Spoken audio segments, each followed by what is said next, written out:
With us today Professor Aruna Balasubramanian. She is an associate professor at Stony Brook University. Her work is at the intersection of network and mobile systems, and she has published a number of papers in top tier venues, including Mobisys, Mobicom, and similar places. So she she has also received the SIG Mobile Rockstar Award recently and is about to give a talk about how to choose research topics at the beginning of your research career. So on behalf of IIIT and this ACM Winter School, so a warm welcome to Professor Aruna Balasubramanian. So over to you, Aruna. Thank you.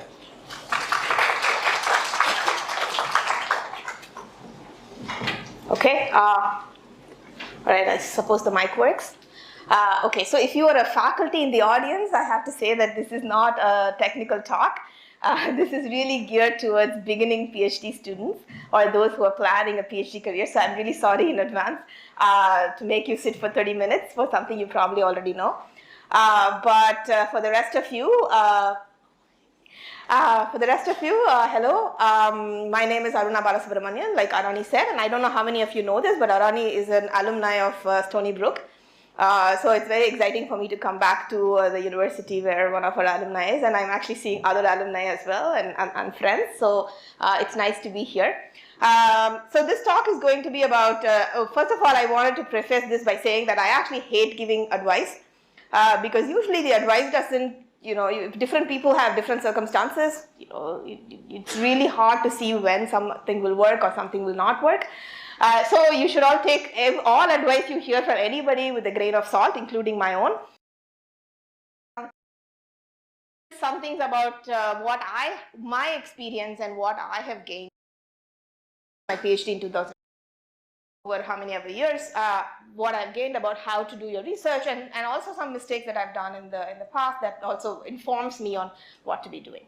Okay, all right. So this is my background. I don't know that I want to go over this, except that yes, like I said, I started my PhD in 2005. Actually, just before that, by show of hands, how many of you are beginning PhD students? Okay. And how many of you are thinking about doing a PhD? Okay, all right. So this is the right audience for this talk. And by the way, I'm actually a visiting faculty right now for this 1 year at SUNY Korea in Songdo, Korea. So I'm on my sabbatical right now. But anyway, so let's start. I only have 30 minutes, so I'm not sure that I can take that many questions, but you should feel free to ask in the middle if you don't understand something. Okay, and by the way, one of the things that sustains most PhD students is this thing called PhD comics. So I will flash a comic every now and then. I'm not going to read it. I just want you all to just read it first of all, the question is, why am I giving this talk? Right, why are we even talking about this? One big reason for this is that actually at no point in your academic career are you ever trained for what comes next.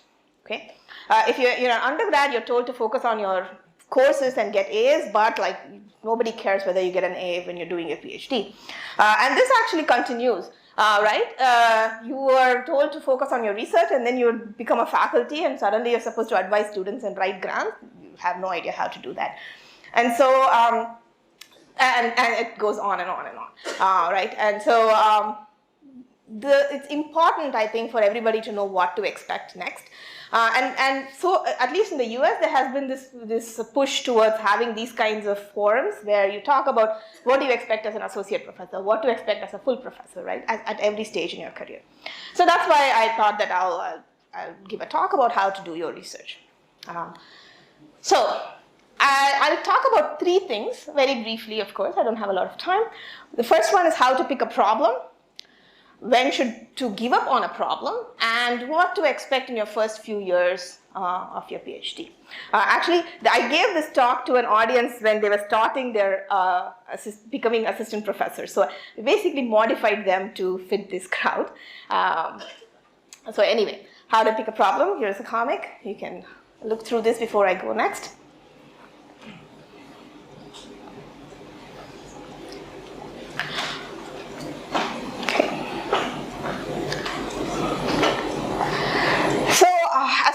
students, usually your advisors will have some good ideas on what problems do you want to work on, right? And this is because they have experience.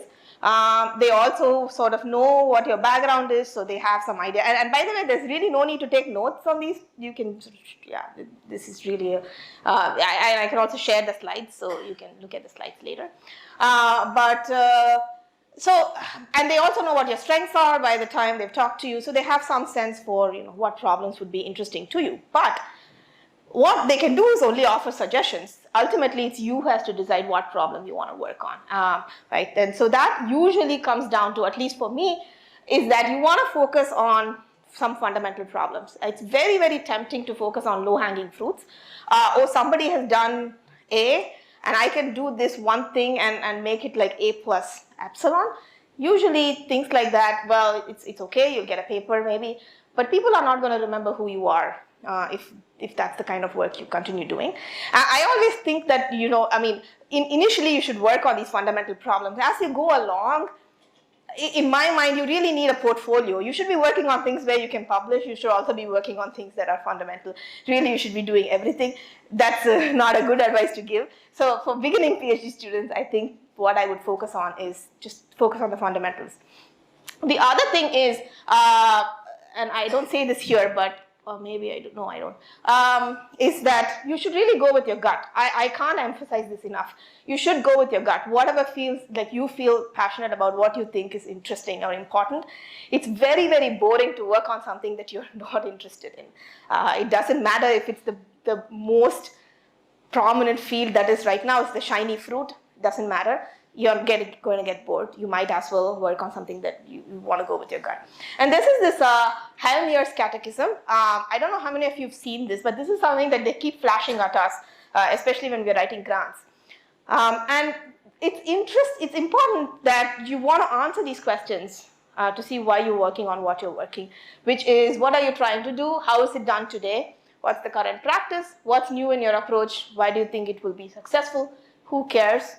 What difference will it make, and what are the risks, right?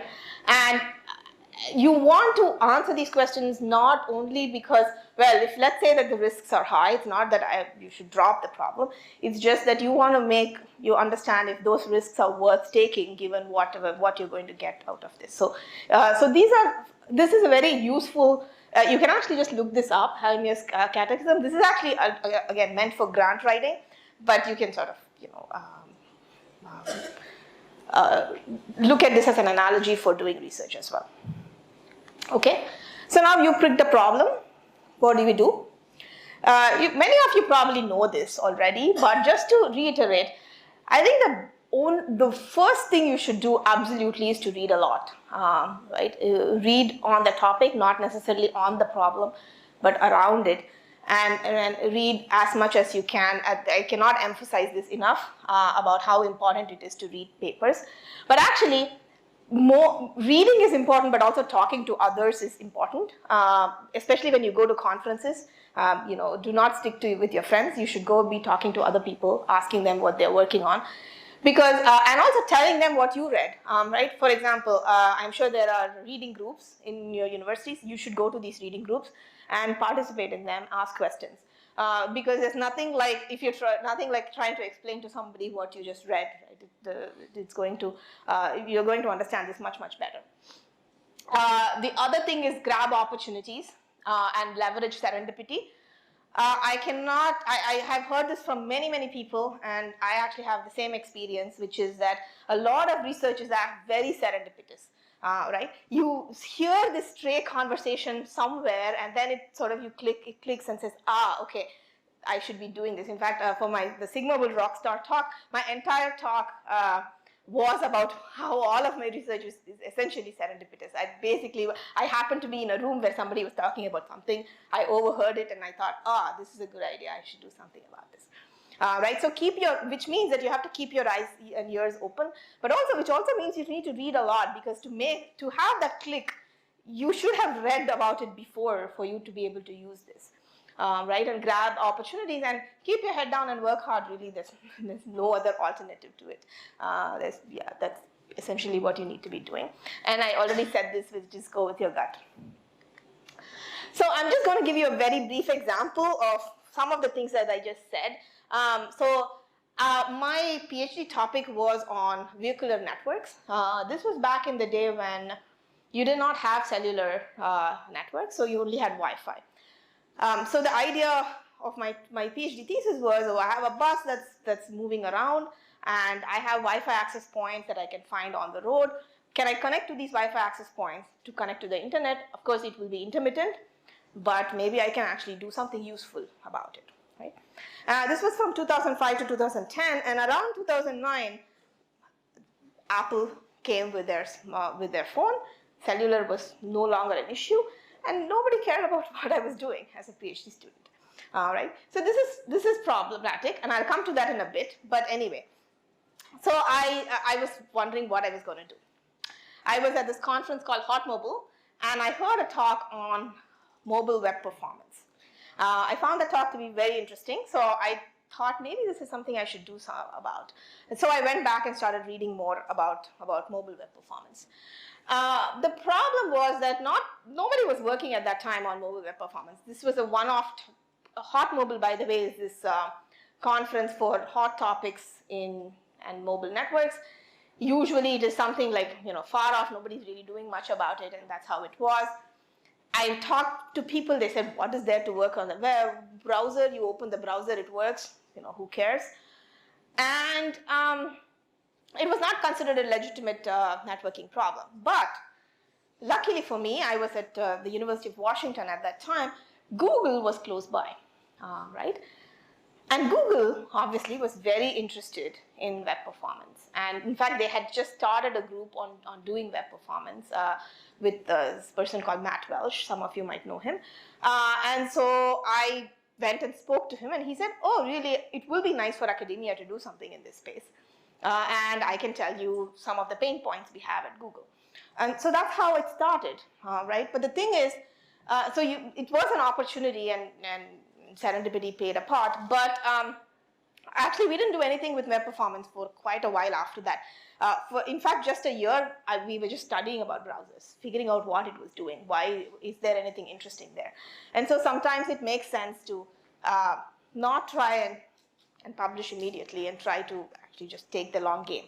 And the good thing about that, okay, I'm actually going to skip this.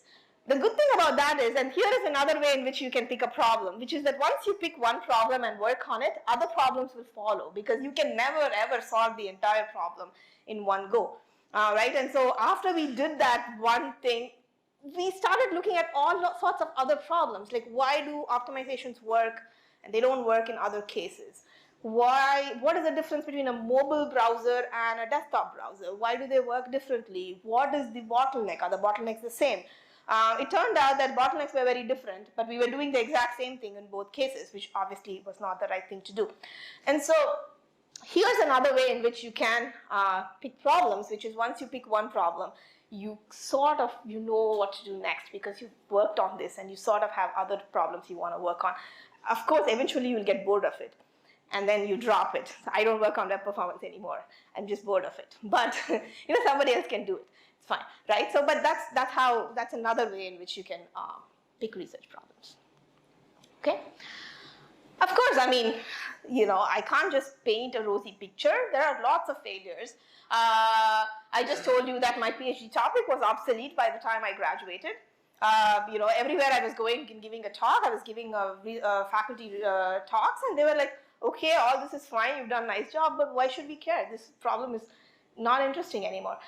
I can guarantee you that this is going to happen to all of you. Okay? There is no one topic, especially in computer science, things move in such a pace that you are not going to be working on something that's going to be hot 5 years from now, which is okay, I think. Sometimes it can happen and you just sort of move on. The good thing about the PhD process, though, is that you are going to learn how to do research, right? So this is just the start of your career. Your PhD topic is not something that is not something you're going to do for the rest of your career. So it's okay for that to happen. I remember this. My father is also a mathematician. I was writing my PhD thesis at this time, and to me that was like the end all. This is the best thing I've done in my life. And my father said, you do realize that this is just starting, right? You're going to do other things after this. And I was like, what are you talking about? No way. But actually, it's so true. 10 years, or what, 15 years later, it is totally true. I don't even remember what I did for my PhD anymore. Now, once you pick the topic, generally in systems, there are 3 ways in which you can go about. And again, you can pick one or more of these. One of them is measurement driven. A lot of our work is, we're basing it on some assumptions. A lot of the times we don't realize whether those assumptions are true or not. We just take those, this paper said that these wireless networks have this kind of noise. Well, maybe it does, maybe it doesn't, right? How do you know? So this is a one way in which many successful researchers have gone about their careers in systems, which is to do measurement. To actually measure, figure out whether what assumptions you're making is true or not. If they are, then fine, you move on, but you at least learned something there. If not, then well, you've opened a new field. Another way is to improve current state of the art. This is actually the largest bucket. Basically, somebody has done something, you look at it and say, here are some problems and I want to fix that. And the third is a completely new idea. Nobody has done this. You have this idea that you want to look at. The thing is that no matter what you choose here, you have to do the same set of things. You have to read and you have to talk to people and work hard and come up with ideas. Which path you take doesn't quite matter in how you actually do your research. So to reiterate, talk to researchers, read a lot, go with your gut, and a little bit of luck helps. It always helps, but the luck favors the hardworking. So the more hardworking you are, the luck is going to favor you more. Okay. All right. So when to give up on a problem?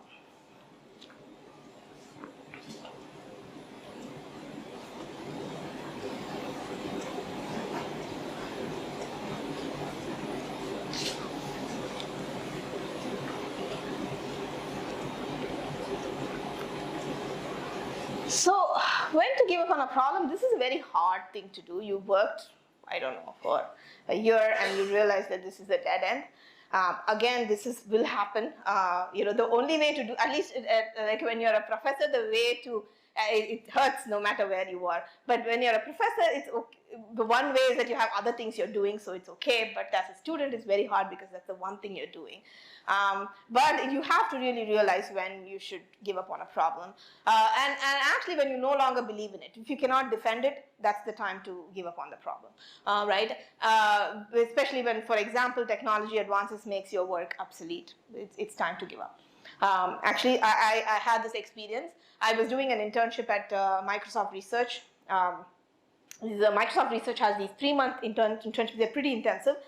And I was working on actually, again, vehicular networks. And this was now this is becoming popular, autonomous vehicles. But back then, we were trying to see, okay, they are vehicles, they're talking to each other, they're going to send information, and can we do something about it? But again, at that time, when we started, this was mostly the Wi-Fi era. Then cellular came about, and then the question was, who cares? Why should I do this? I can just use cellular networks to connect. Why am I worrying about Wi-Fi? And after 3 months of work, I actually gave up. I decided that this was not worth pursuing. It was very hard because usually an MSR internship means that you have an actual product and you can write a paper about it, but sometimes it happens and you just have to bite the bullet. A lot of the times your advisor will be the best person to tell you because they have a lot more experience with this sort of thing. And believe me that when they tell you, they're not happy about it either. It's just that that's how things are. The other thing is that when not to give up on a project, right? And so here, just because this happens a lot actually with my students too. They go to a conference, somebody tells them, hey, this is not a good topic to work on, and they suddenly fall apart and think, oh my God, that's it, this is a bad problem. No, people are very, very judgy in the research world. People are going to say things that, they're going to say that it's okay. The thing you should learn is how to defend your work, right? You come back from the conference and start writing down, okay, what should I have said that could defend why I'm doing what I'm doing? That's what you should do. And so another example from my own work, there was this, we did this work called Mobile Hub at UBCom. It eventually won the Best Paper Award. the idea here was that you had these phones which had microcontrollers that were doing a lot of work that your CPU was redoing. Okay? And the reason that they were redoing it is because these microcontrollers did not give you any APIs to use them, right? So you couldn't actually use those APIs. So you were doing double work. The microcontroller was doing some same work. You were doing this same work at the CPU, but there was no other way to go. So we actually, I'm not going to bore you with what we actually ended up doing, but the biggest criticism here was, hey, you should go and talk to the hardware company and ask them to open APIs. You should not be working on solving the problem, right? But sometimes you should realize that hardware companies are not going to listen to you. Why should they open the APIs? They need to see that there's benefit to opening APIs to be able to do that. And so we actually ended up doing this work. And then 5 years later, now the hardware companies are opening up some of the APIs. And so sometimes you have to show the benefits for people to do what you want them to do. And so it's sometimes worth it. Okay? All right. This is not from PhD Comics, but I like this. What to expect the first few years of your PhD.